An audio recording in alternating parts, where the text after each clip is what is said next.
todos, mi nombre es Ivana Sagastume. Me convocaron de la Subcomisión de Anestesia Obstétrica para charlar acerca de la maniobra de Christeller.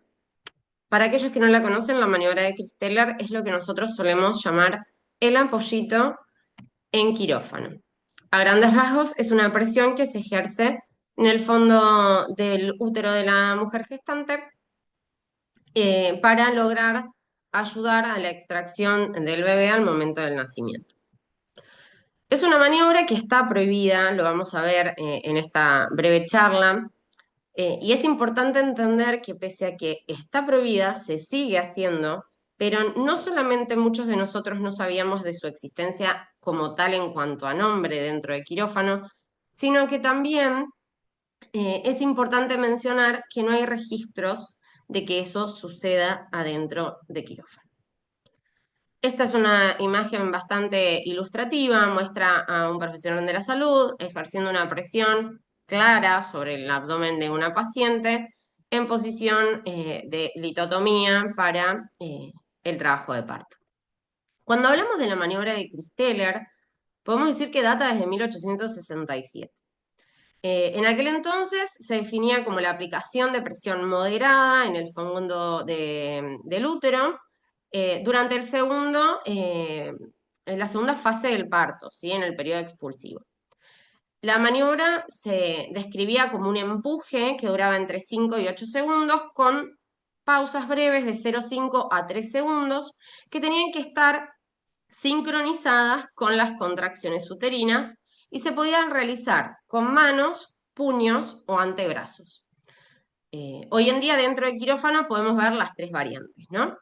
El objetivo principal de esta maniobra era acortar la segunda fase del trabajo de parto porque la mamá está agotada, hay una falta de progresión, un sufrimiento fetal, etc.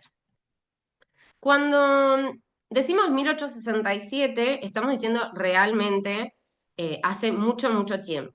Acá les muestro algunas imágenes que denotan lo vieja que es la maniobra y se puede ver cómo se parece a una tortura para una embarazada, en donde le pasan una cincha y tironean dos personas como para favorecer, digamos, que pueda progresar ese trabajo de parto. Lo hacen sentada con una persona atrás que también le está apretando en la parte del apéndice subxifoide. Es como un poquito cruel. Acá tenemos no fotografías en dibujos, sino en personas reales y vemos cómo las parteras o las enfermeras solían poner su antebrazo mientras la paciente estaba pujando, ¿no?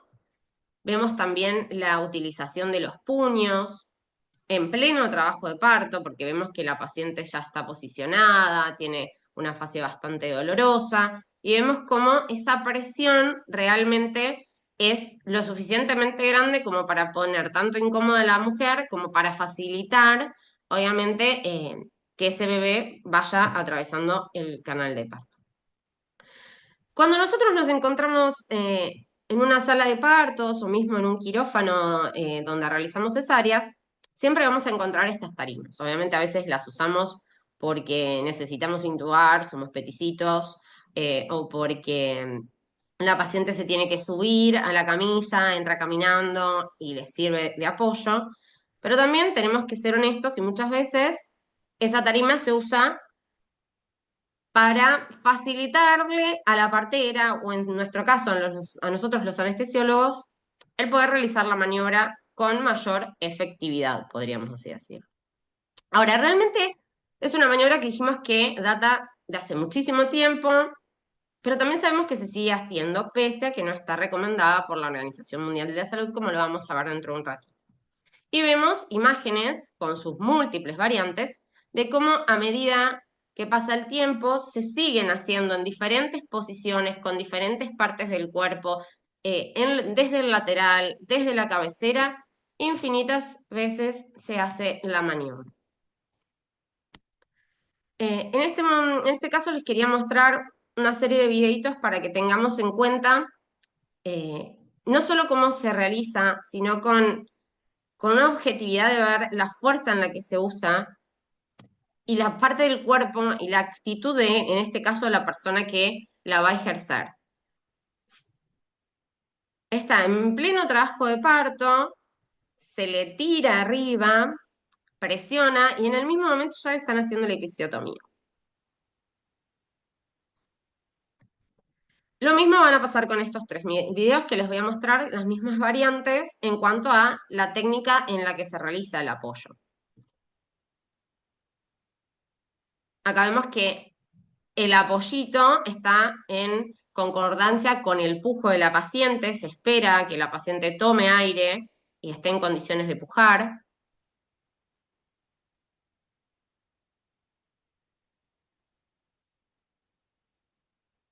Ahí vuelve con su segundo pujo y bien ahí con los puños en el fondo uterino para facilitar el descenso.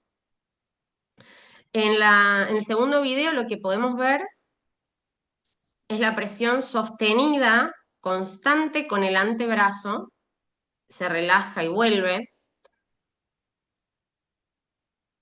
Y por último vemos otra forma de hacerlo, que yo creo que todos nosotros hemos tenido la posibilidad de ver casi todas estas variantes, que es esa maniobra que acompaña como si fuese una especie de masaje en el fondo uterino para que se pueda llevar a cabo el nacimiento. Ahora, la pregunta ¿es una maniobra exclusiva para el parto vaginal? Y la respuesta es sencilla y es no. ¿Por qué? Porque si no nosotros no estaríamos hablando de eso. Es una maniobra que nosotros, sin querer o sin saber, o sin saber el nombre de lo que estamos haciendo, la solemos realizar en quirófano cuando nos la solicitan, sobre todo los obstetras. Vamos a ver de nuevo tres videitos para ver cómo en el primero está haciendo una maniobra con una presión en la parte del fondo del útero para poder sacarlo, ¿sí? En la segunda, vamos a ver cómo hay una mano mágica atrás del video, que sería el anestesiólogo, que está facilitando en la cesárea con su apoyito. Y en el tercer video vamos a ver cuando se utiliza la tan famosa tarisma que mencioné hace un ratito, para lograr incluso tener un poco más de fuerza. Esos son dos videos que encontré en internet. Es muy difícil encontrar bibliografía de esto e imágenes mucho más difícil porque es una maniobra que ha quedado muy oculta en los últimos 30, 40 años. Ahí se apoya fuerte, fuerte sobre su abdomen y lo que podemos ver también es que cortan el video porque probablemente la fuerza haya sido mucho más impactante de lo que fue ese ratito. Ahora, ¿por qué es tan polémico esto? Porque en 1996 la Organización Mundial de la Salud la desaconsejó y en 2010 Argentina la prohibió dentro de las normas nacionales de atención de parto respetado. Como vemos también en 2023, hace no mucho tiempo, volvieron a reafirmar desde la Organización Mundial de la Salud su postura globalmente para decir que no se recomendaba porque evidentemente se estaría utilizando y no estaría habiendo ningún tipo de registro en historias clínicas digamos, documenten esto, ¿no? Por eso se la denomina muchas veces la maniobra invisible. Es una maniobra que se hace, no se registra, de la que nadie habla y de la que nadie conoce sus consecuencias. Ahora bien, ¿cómo estamos en Argentina respecto a esto? Encontrar bibliografía es muy difícil porque esto de que haya sido desaconsejado hizo que mucha de la bibliografía ya haya dejado de existir, no esté en internet, los sinónimos que se utilicen son bastante dificultosos de manejar, pero en el 2016 se presentó una encuesta que realizó una organización no gubernamental que se llamaba Las Casildas, en las que sobre una base de casi 5.000 nacimientos, reportaron una incidencia de 3,3 cada 10 mujeres que hayan recibido esta maniobra. Esto realmente es bastante, bastante alto porque pese a la existencia del decreto del parto humanizado y teniendo en cuenta que esto está dentro del marco de lo que denominamos violencia obstétrica, que haya un 33% de mujeres gestantes en trabajo de parto que reciben esta maniobra, sin siquiera que haya registros de esto, es bastante llamativo, ¿no?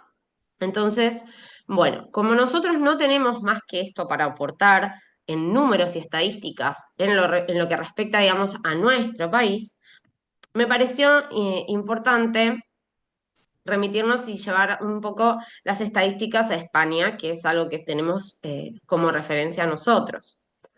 En España se está llevando a cabo una campaña en contra de la utilización de esta maniobra. Esta es el gráfico de la campaña.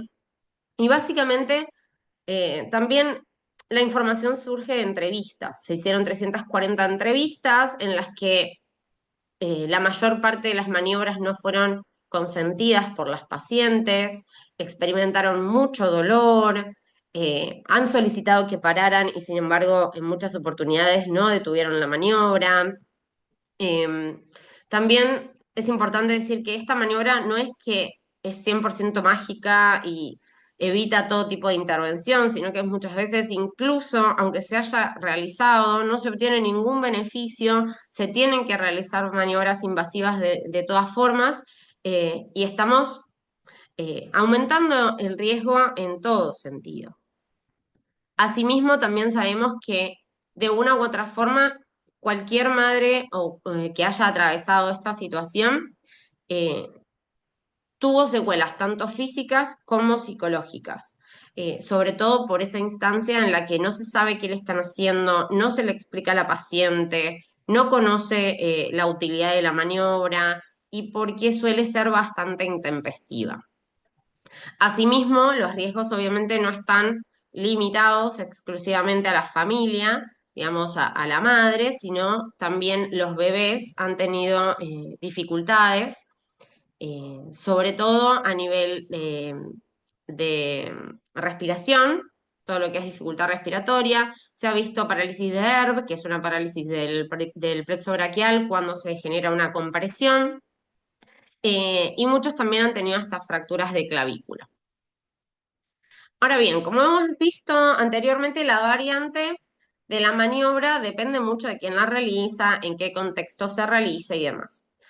En la bibliografía que pude ir recopilando este último tiempo, encontré como varias variantes que se pueden aplicar. Hay variantes que se hacen manualmente y otras que se hacen mecánicamente con los dispositivos que se conocen como Christeller-Belt. La maniobra común es una fuerza constante que no se puede medir. En otros trabajos lo que hicieron fue aplicar la fuerza en la parte posterior, digamos, del útero, en el fondo, con una dirección caudal, con un ángulo de 30-40 hacia la columna y no hacia el periné, y intentaron manejarlo entre presiones entre 80 y 90 milímetros de mercurio. Cuando se utilizaron estos dispositivos automáticos como el cinturón obstétrico que les digo, el Cristel Albert, eh, se hizo siempre sincronizado con las contracciones sobre el fondo uterino, llegando a una presión de 200 milímetros de mercurio durante 30 segundos y descansos superiores a un minuto para evitar que se insufle permanentemente durante el trabajo de parto.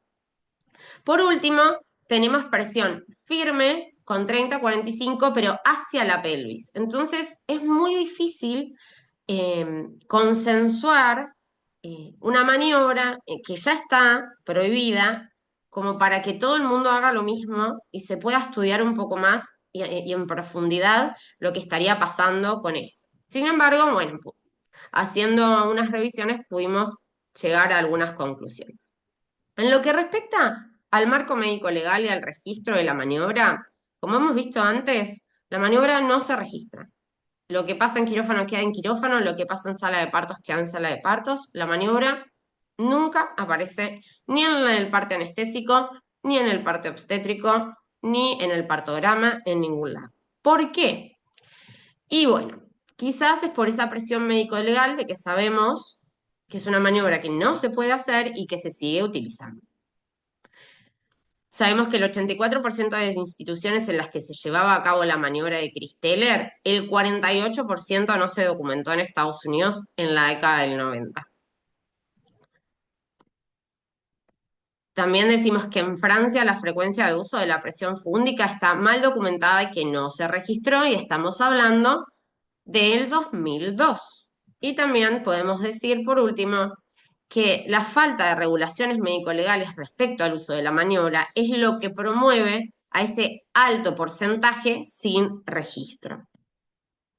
Ahora bien, ¿cuánto estamos presionando? Es la pregunta. Es muy difícil de saber, es muy difícil de responder, pero si empezamos como a relacionar una maniobra que solemos hacer pero no está tan estudiada con otra que está estudiada, podemos llegar a inferir algunas cosas. Sabemos que la presión intrauterina en el parto vaginal, con contracciones leves a moderadas, ronda los 30 a los 50 milímetros de mercurio. Las contracciones más fuertes llegan a un 80 y las máximas no suelen superar los 100 milímetros de mercurio. Ahora bien, este video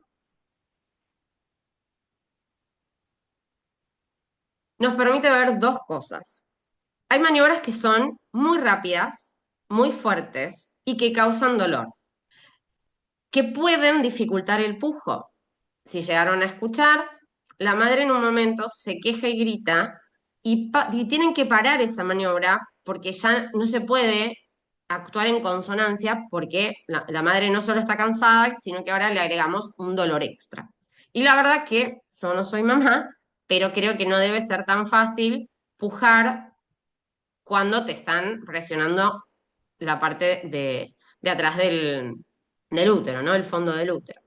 Si nosotros nos ponemos a pensar entonces en esta maniobra en particular que estamos viendo ahí, ¿a qué nos hace, a qué podemos hacer referencia a esto? Y a mí se me parece mucho a el RCP. Es un RCP que está aplicado al fondo del útero.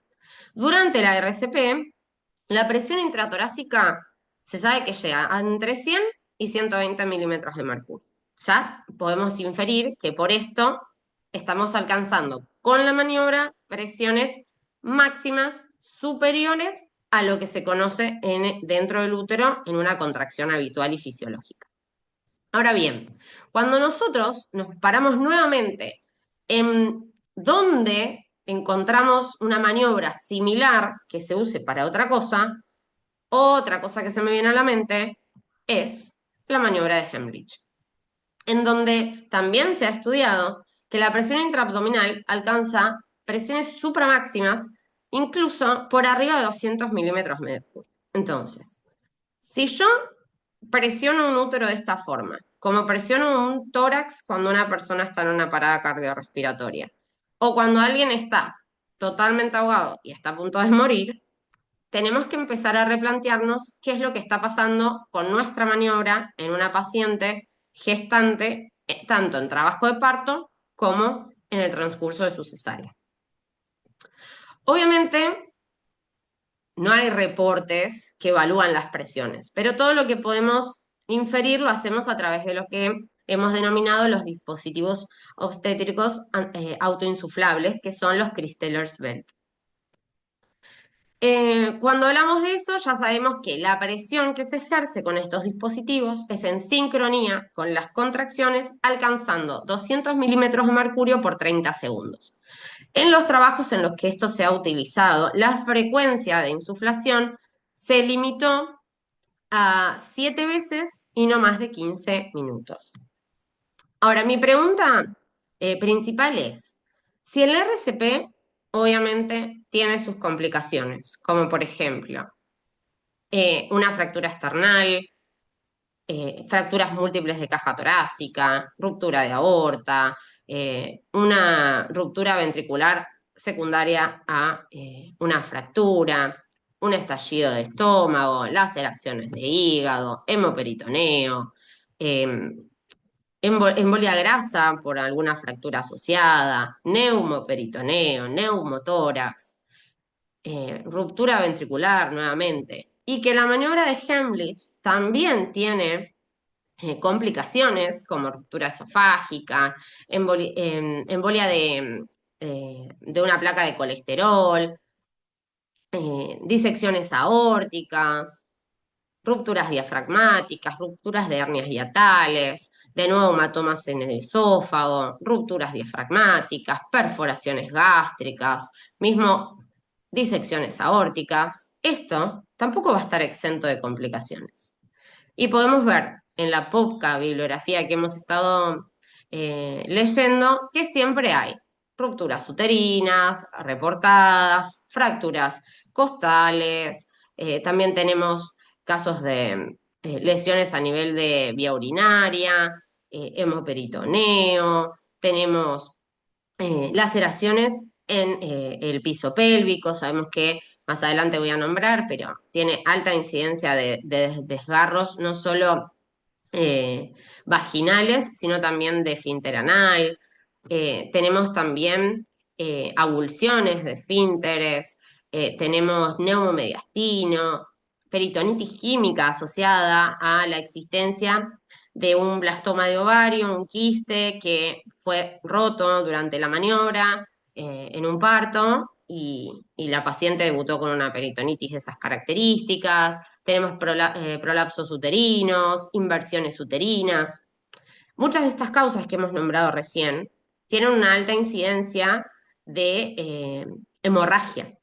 Y sabemos que la causa más frecuente de muerte materna es la hemorragia.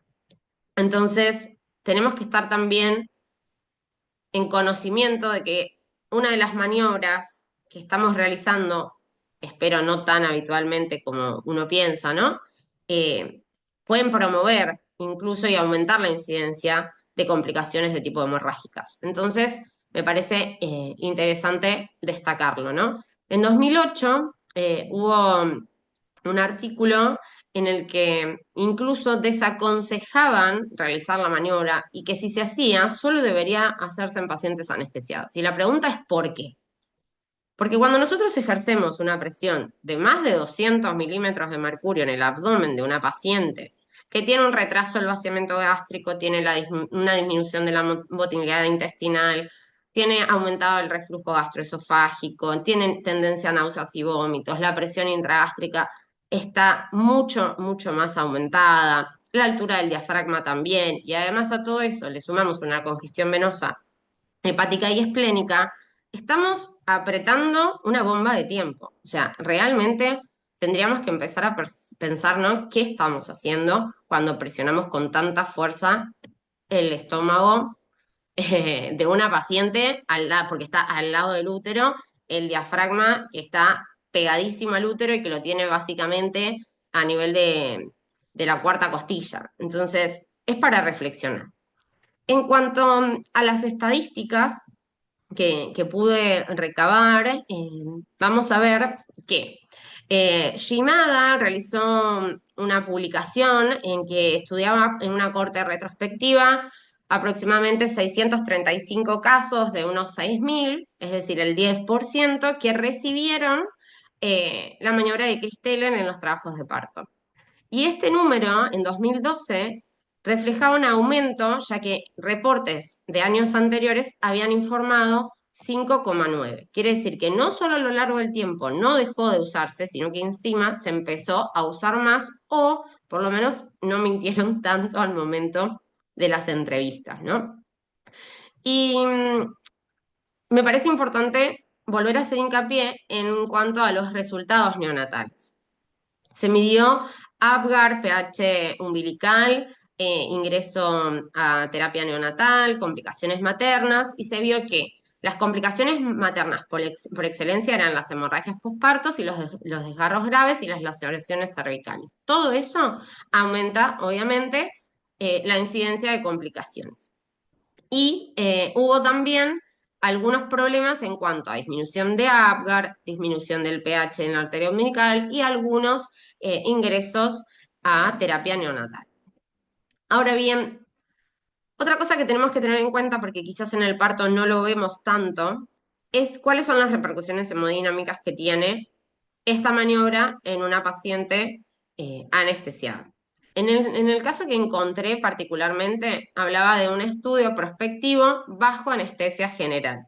Obviamente la implicancia con anestesia raquídea no es la misma, pero es importante más o menos para entender el concepto. Sabemos que este estudio se hizo antes de la incisión en piel, durante la presión de fondo de útero, después del nacimiento y al momento de, digamos, el cierre. Y todos estos parámetros hemodinámicos que se estudiaron arrojaron que se produce una fuerte compresión de vena cava inferior con reducción de la precarga, una disminución del gasto cardíaco y de la presión arterial y un aumento de la velocidad pico aórtica. Entonces, también tenemos que estar, digamos, en conocimiento de que apretar el fondo de útero durante mucho tiempo o muy fuerte puede desencadenar repercusiones hemodinámicas que ante el basal de un bloqueo subaracnoideo eh, y la sumatoria puede llegar a ocasionar algún problema que no esperamos en un momento que no deberíamos, porque ya debería estar acomodada la paciente a la hipotensión que solemos tener post bloqueo raquídeo, por ejemplo. En cuanto a una revisión que también encontré, es una revisión sistemática con metaanálisis que incluyeron 80 estudios en casi 1 millón de mujeres de 22 países. Se habla de una prevalencia global del 23%. Y recuerden que acá en Argentina, con una encuesta de no muchas pacientes, no es tan representativo, pero ya se hablaba de 3,3, es decir, el 33%. Ya estamos por arriba de la media de 22 países. Pero de nuevo, nombran la importancia del registro. La gente que lo realiza no deja ningún tipo de constancia de la maniobra en la historia clínica o en el partograma. En cuanto a las complicaciones, nuevamente, otro estudio observacional retrospectivo 2015-2017 que abarcó 2.300 partos, arroja que el 14% recibieron la maniobra de Christeller en su parto. Entre los efectos adversos maternos más frecuentes se observan nuevamente la laceración del canal de parto y el cervical, ruptura uterina y muerte maternas no tuvieron reportes. Y en los efectos adversos neonatales, nuevamente aumenta el nivel de ingresos a la terapia, Apgar bajo y el trauma neonatal. Otra nueva corte retrospectiva de casi 10.000 partos hasta el 2013 arrojó un aumento en la incidencia de distocia de hombro, aumento en la acidosis fetal, aumento de los Apgar bajos y aumento de los desgarros de esfínteres. Una revisión de Cochrane que abarcó 9 ensayos clínicos con casi 4.000 mujeres, también tuvieron más desgarros en los dos grupos y además, eh, digamos, la utilización del cinturón parecería ser que es un poco más satisfactoria, por así decirlo, que la maniobra tradicional, quizás porque puede ser un poco más controlada la presión. Obviamente, todo esto ya no se estudia porque la maniobra está prohibida. Entonces, todo lo que se pueda tiene que ser retrospectivo o por encuestas, autocuestionarios de las pacientes. En cuanto a la última revisión, el riesgo neonatal que mencionan es cefalomatoma, fracturas y parálisis de ERP, distocia de hombros, también hipoxemia fetal, un solo caso de muerte neonatal, y en los riesgos maternos, la ruptura uterina, las episiotomías con desgarros perineales severos, nuevamente desgarros de esfínter, y también mencionan la inversión uterina. Como resumen de complicaciones, las maternas son todas las que van a favorecer un aumento de la hemorragia. Entonces, sabiendo que es la primera causa de muerte materna, hacer una maniobra que aumenta la posibilidad de desgarro, ruptura uterina, desprendimiento de placenta, trauma hepático y esplénico, hemoperitoneo, incluso desgarro de pedículo lumbaórtico, es un poco polémico. Y es para reflexionar y para pensar y para tener en cuenta al momento de hacer, si es que alguien lo está haciendo en este momento. A nivel fetal, entonces, para resumir, hay aumento de la incidencia de fracturas de húmero y clavícula, distosia de hombros, incremento de la presión intracraneal y cefalohematoma, hipoxia, parálisis de ERB, que es la parálisis del plexo braquial, aumento de la transfusión madre a feto por incompatibilidad de RH o serologías. Al hacer, digamos, esa maniobra de bombeo, de compresión, hay un aumento de esa transferencia de sangre materna fetal que podría generar un aumento en el contagio, por así decirlo, de la seroconversión de los bebés. Entonces, cuando tenemos un posparto doloroso, sin una causa obstétrica evidente, si tenemos un puerperio inmediato e inestabilidad hemodinámica, si tenemos una peritonitis química, una dificultad respiratoria, un enfisema subcutáneo, un paro cardiorrespiratorio en una puérpera que no tiene una causa clara. También tenemos que pensar en todo esto. ¿Qué nos estamos olvidando?